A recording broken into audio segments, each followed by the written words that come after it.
लक्ष्मी का अपने घर में पूरा दबदबा था। हिटलर की तरह वो सारा काम अपने पति और बेटे से करवाती। धीरे धीरे उसके पति की तबीयत खराब रहने लगी। सुनो जी, अब आप बुजुर्ग हो गए हो, काम में भी अब हाथ आपकी फुर्ती से नहीं चलते। अरे भाग्यवान, भगवान से डर, तुझसे मैंने शादी अपने इकलौते बेटे के अच्छे पालन पोषण के लिए की थी, लेकिन तूने तो उसका बेड़ा गर्क कर दिया। मैंने क्या किया? पढ़ाया लिखाया, अब नौकरी नहीं लग रही तो मैं कैसे जिम्मेदार हो गई? अब घर में बैठकर रोटी तोड़ रहा था तो मैंने कहा काम ही कर ले। एक तो भला करो और ऊपर से बातें सुनो। तभी सारंग वहां आ जाता है। बहुत भूख लगी है माँ, कुछ खाने को दे दो। अब तुम्हारे पापा का हाथ तो चल नहीं रहा है, मैं ही जा रही हूँ आज किचन में, बनाती हूँ कुछ। हे भगवान, कैसे होगा इतना काम मुझसे? लक्ष्मी किचन में काम कर रही होती है कि तभी अचानक उसे आइडिया आता है।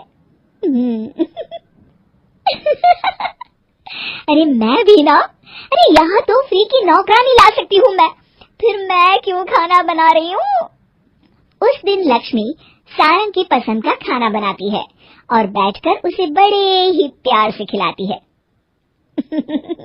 खा ले बेटा, खा ले, पेट भर के खा ले। अरे रुक, मैं तेरे लिए ना गर्मा गर्म रोटियां लाती हूँ। सारंग और उसके पिता एक दूसरे की ओर बड़े ही हैरानी से देखते हैं। बेटा सारंग, जरूर दाल में कुछ काला है, वरना ये औरत तो हमें बासी खाना भी सुकून से ना खाने दे।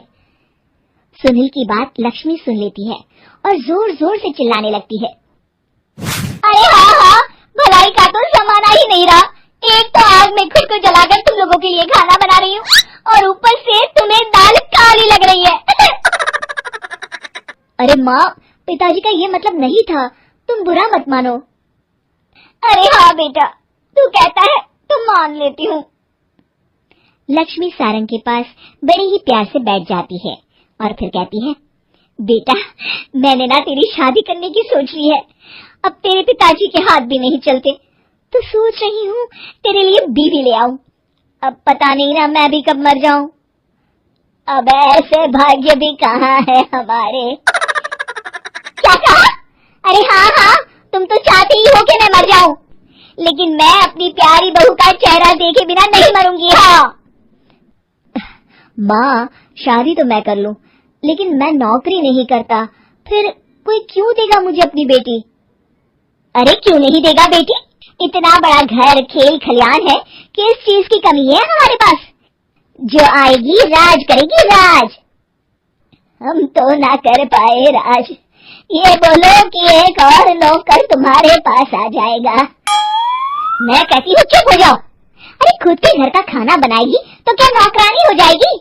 अब तुमसे तो किचन का काम होता नहीं, तो कोई तो करेगा ना। ठीक है माँ, तुम जैसा सही समझो बस।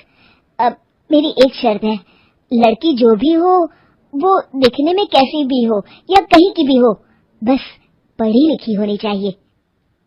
अरे हाँ, ला देंगे पढ़ी लिखी बेटा, मैंने कौन सा काम करवाना है उससे। हाँ। और फिर एक दिन पास के गांव की ही रति से सारंग की शादी हो जाती है। रति दिखने में बहुत ही सुंदर थी, साथ ही साथ काफी पढ़ी लिखी थी। रति को लक्ष्मी के सौतेले होने की बात पता नहीं थी। शुरू शुरू में जब रति ने सारंग को घर का काम करते देखा तो हैरान रह गई। अरे ये तो अच्छी बात है कि आप घर का काम करते हैं, लेकिन मैं तो घर में ही हूँ ना, आप क्यों कर रहे हैं जी? जाइए आप नौकरी के लिए अप्लाई कीजिए ना। तभी लक्ष्मी वहां आ जाती है। अरे रति बहू, करने दे उसे काम। और हाँ, मेरे घर के कुछ नियम है, कायदे हैं, यहाँ बीच में ना ही बोलो तो तुम्हारे लिए अच्छा होगा। रति को लक्ष्मी की बात कुछ अजीब सी लगती है। वो समझ नहीं पाती है कि वो ऐसा व्यवहार क्यों कर रही है, लेकिन उसे लक्ष्मी के सौतेले होने के बारे में कुछ पता नहीं चलता है। फिर एक दिन तो हद ही हो जाती है।